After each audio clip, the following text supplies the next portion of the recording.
Bismillahirrahmanirrahim. Assalamualaikum warahmatullahi wabarakatuh. Perkenalkan, nama saya Rainata Zuraindira dengan NIM 2310911120028 dari kelompok skill dan tutorial kelompok 11. Di sini saya izin menjelaskan mengenai solusi diet untuk penderita diabetes. Baik, untuk skenarionya izin saya bacakan, yaitu Tuan B usianya 55 tahun, memiliki berat badan 85 kg dan tinggi badan 168 cm, lalu didiagnosis diabetes mellitus tipe 2. Nah, Tuan B ini bekerja sebagai manajer dengan aktivitas fisik ringan karena dikategorikan ringan. Kenapa? Karena kebanyakan aktivitasnya itu hanya duduk-duduk, tidak ada kegiatan lainnya. Lalu beliau ini memiliki kebiasaan yaitu mengkonsumsi makanan cepat saji atau fast food dan jarang berolahraga. Dari hasil pemeriksaan menunjukkan IMT-nya itu 30,1 kg. Nah, itu tuh bisa dikategorikan sebagai obesitas tipe 2. Selanjutnya adalah gula GDP-nya atau gula darah puasanya itu 140 mg per desiliter, lalu glukosa darah 2 jamnya itu atau postprandial 250 mg per desiliter dan HbA1c sebesar 8,5%. Lalu dengan catatan fungsi ginjal dan hatinya normal. Lalu muncul pertanyaan, bagaimana status gizi yang untuk pasien ini? Lalu yang kedua, bagaimana langkah awal dalam pengelolaan dietnya? Lalu berapa kebutuhan energi total pasien? Bagaimana pembagian kebutuhan gizi makronya? Lalu berikan contoh menu harian dari pasien. Nah, untuk jawabannya ini yang pertama itu tuh ada pertanyaannya dijawab dari pertanyaan yang pertama itu bagaimana status gizi pasien ini. Nah, diketahui tadi berat badannya tuh 85 kg, lalu tinggi badannya itu 1,68 cm atau dikonversikan ke dalam meter.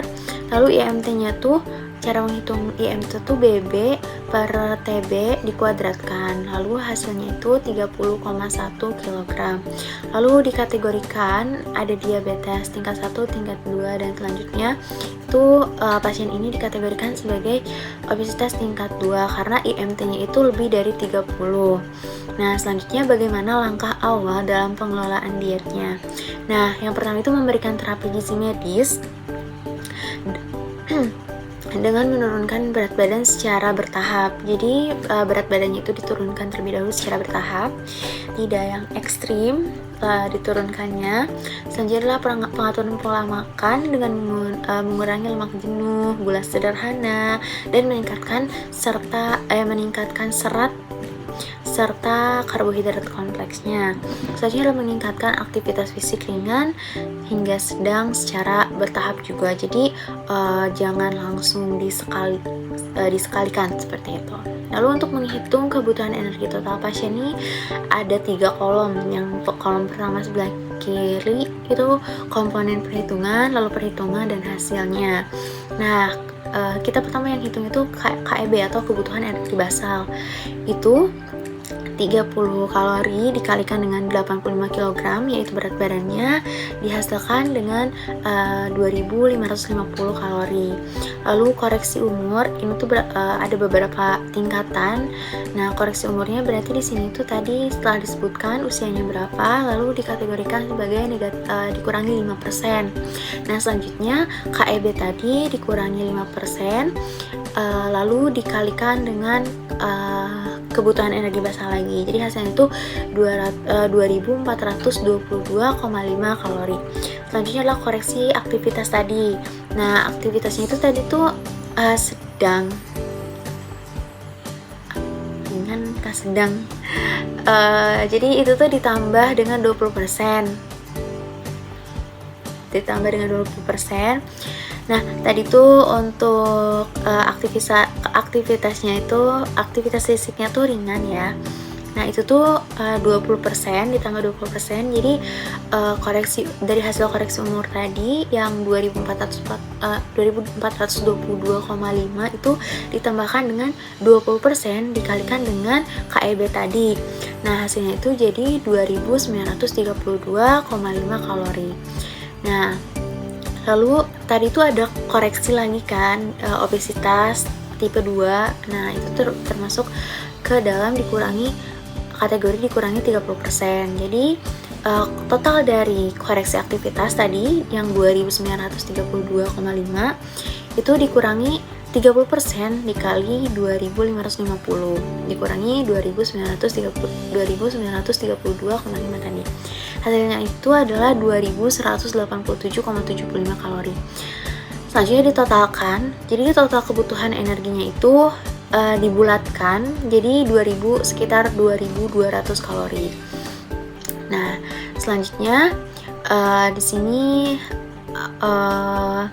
yang keempat, kita lihat dulu pertanyaannya. Keempat itu bagaimana pembagian kebutuhan zat gizi makronya. Nah, untuk zat gizi makronya itu jadi dibagi 3, karbohidrat, protein, dan lemak. Nah, di sini ada 4 kolom, ada zat gizi, ada persentase, lalu persentase, perhitungan, dan hasil. Nah, karbohidrat ini sebanyak 50%, protein sebanyak 20%, dan lemak sebanyak 30%. Nah, perhitungannya 50% tadi persentase dari si karbohidrat dikalikan dengan tadi total dari yang dihitung sebelumnya, yaitu 2200 yang dibulatkan tadi. Hasilnya dikalikan ya, jadi 1100 sama dengan 1100 kan. Nah, lalu hasilnya itu 275 gram. Selanjutnya proteinnya itu 20%, jadi 20% dikalikan 2200 sama dengan 440, dan hasilnya itu 110 gram. Lalu lemaknya itu 30%, 30% dikali 2200 sama dengan 660, jadi hasilnya itu adalah 73 gram. Pertanyaan selanjutnya adalah berikan contoh menu harian. Nah, untuk contoh menu harian ini kita ambil contoh yang di sebelah kiri yang ada beberapa kolom, ada 4 kolom, yaitu waktu makan, bahan makanan, jumlah, dan kalori.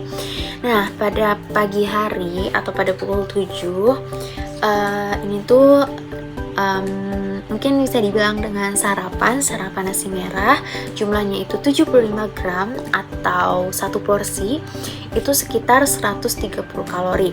Selanjutnya ditemani dengan lauknya itu telur rebus 1 butir itu 50 gram, kalorinya itu sekitar 70 kalori. Selanjutnya adalah tumis bayam dengan menggunakan minyak zaitun, bukan menggunakan minyak kelapa, sedikit, dan itu pun sedikit, menggunakan minyak tapi itu pun sedikit. Itu jumlahnya 100 gram dan kalorinya itu sekitar 80 gram. 80 kalori. Selanjutnya teh tanpa gula itu 1 gelas dan kalorinya adalah 0. Selanjutnya geser ke sebelah kanan. Nah, di sini ditotalkan dulu tadi, totalnya itu jadi 280 kalori. Lalu snacknya itu ada di jam 10.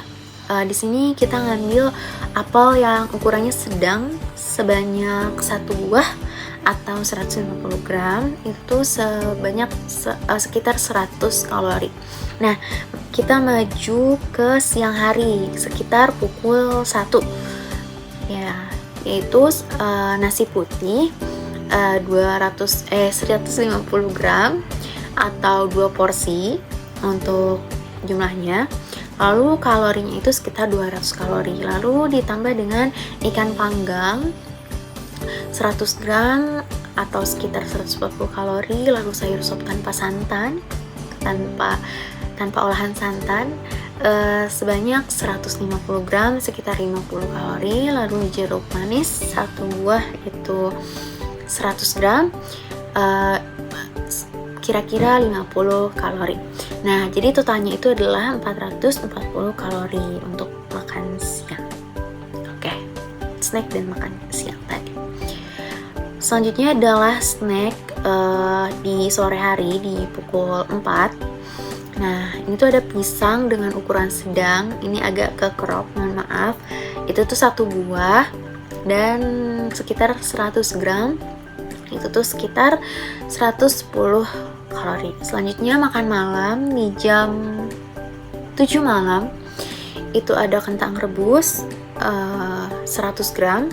Itu sekitar 80 kalori. Dada ayam tanpa kulit 100 gram 140 kalori. Lalu tumis brokoli 150 gram 80 kalori. Selanjutnya pepaya potong itu 100 gram lalu 50 kalori. Lalu ditotalkan semuanya itu 350 kalori. Lalu untuk snack di jam 9 itu susu skim tanpa gula 200 ml yaitu sekitar 100 kalori. Distribusi energi harian itu tuh ada waktu pagi, ada 3 kolom kan, waktu makan, presentasi energi, dan kalori. Nah itu tuh pagi itu sekitar persentasinya tuh 25%, lalu kalorinya tuh 550, lalu di snack paginya 5%, kalorinya 110, siangnya itu 30% atau 660, snack sorenya 5% atau 110 juga, lalu malamnya 30% sekitar 660 kalori, snack malamnya 5% sekitar 110 kalori, dan totalnya tadi seperti yang kita hitung di awal yaitu 2200 jika dibulatkan. Baik, saya ingin memberikan beberapa contoh makanan yang kita mulai dari yang dianjurkan terlebih dahulu ya. Nah, kita akan membahas tentang makanan yang disarankan atau yang dianjurkan. Yang pertama itu untuk karbohidrat kompleks, yaitu nasi merah, nasi putih, tapi dalam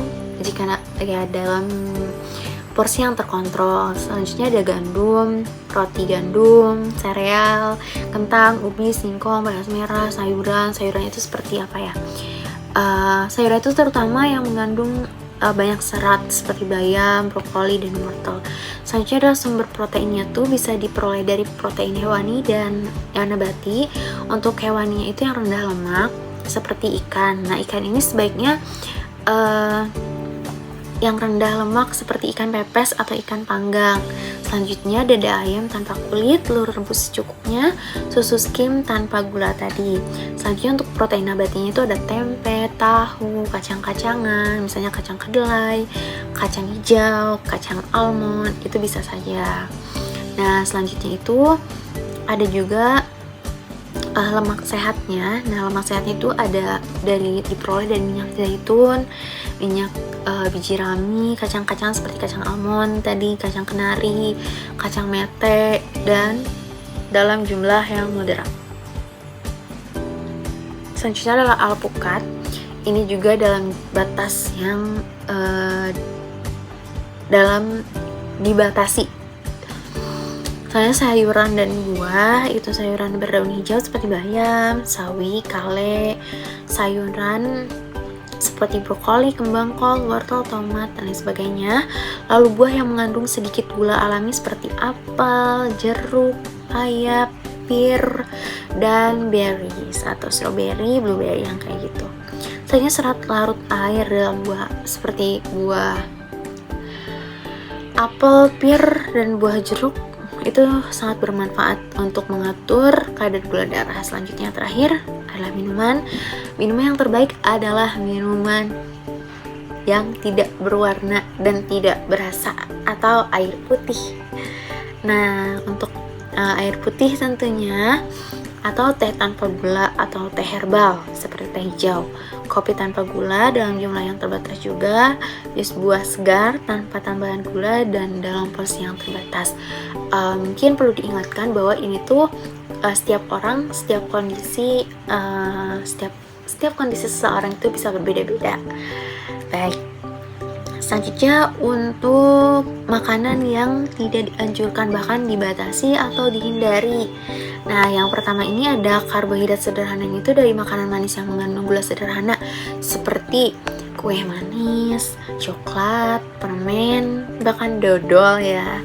Nah, lalu minuman manis seperti soda, minuman ringan, minuman berenergi, jus buah kemasan dengan gula tambahan. lalu sirup, jelly, buah kaleng yang diawetkan tanpa dengan gula, yang seperti yang dijual di swalayan-swalayan, seperti judulnya itu, namanya itu, produknya itu buah nanas, memang buah nanas tapi di dalam kemasan, dan itu kebanyakan ditambahkan dengan gula tambahan, ditambahkan gula.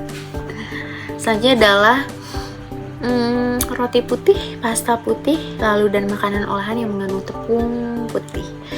Selanjutnya makanan yang digoreng dengan tepung atau tepung terigu yang tinggi gula. Selanjutnya itu lemak tidak sehat atau lemak jenuh dan trans. Itu makanan yang cepat saji, seperti contoh makanan cepat saji seperti burger, lalu apalagi ada lain sebagainya deh, pokoknya yang dia tuh makanan yang fast food atau pengolahannya itu cepat tuh. Lalu tinggi lemak jenuh dan trans seperti burger, pizza, gorengan. Lalu makanan olahan yang mengandung lemak trans seperti kue-kue manis, margarin, dan beberapa jenis keripik. Lalu daging berlemak seperti daging sapi, kambing, babi, dan sebagainya. Selanjutnya santan kental seperti santan kental, minyak kelapa sawit, mentega, dan lemak babi itu juga tidak boleh. Selanjutnya adalah produk susu dengan lemak tinggi. Nah, itu tuh seperti susu full cream, lalu susu kental manis, es krim, dan produk olahan susu dengan gula tinggi, makanan yang mengandung kolesterol tinggi, lalu hati ayam, hati sapi atau babi, jeroan, otak, paru, ginjal, dan lain sebagainya. Kuning telur juga dalam jumlah yang normal, dibatasi. Selanjutnya adalah minuman dan makanan yang mengandung gula tambahan. Itu sudah jelas ya, tidak boleh seperti minum botolan, teh manis, minuman dengan pemanis buatan seperti soda, sirup, minuman energi, boba, milk tea, itu tidak boleh, harus dihindari. Walaupun untuk kalian, untuk teman-teman yang tidak memiliki riwayat diabetes, tapi itu tuh akan lambat laun akan mengarah ke diabetes. Tapi semoga kita semua sehat selalu dan terhindar ya. Selanjutnya adalah minuman dan makanan yang mengandung gula tambahan tadi ya. Nah, terus minuman manis seperti minuman kopi manis atau minuman instan dengan pemanis buatan. Sebetulnya masih banyak lagi makanan mungkin yang tidak boleh atau dianjurkan untuk dimakan. Namun dari saya mungkin cukupkan sekian. Mohon maaf apabila ada kesalahan, terdapat ucapan yang tidak sesuai. Mungkin saya cukupkan sekian. Mohon maaf. Terima kasih. Semoga yang bermanfaat. Wassalamualaikum warahmatullahi wabarakatuh.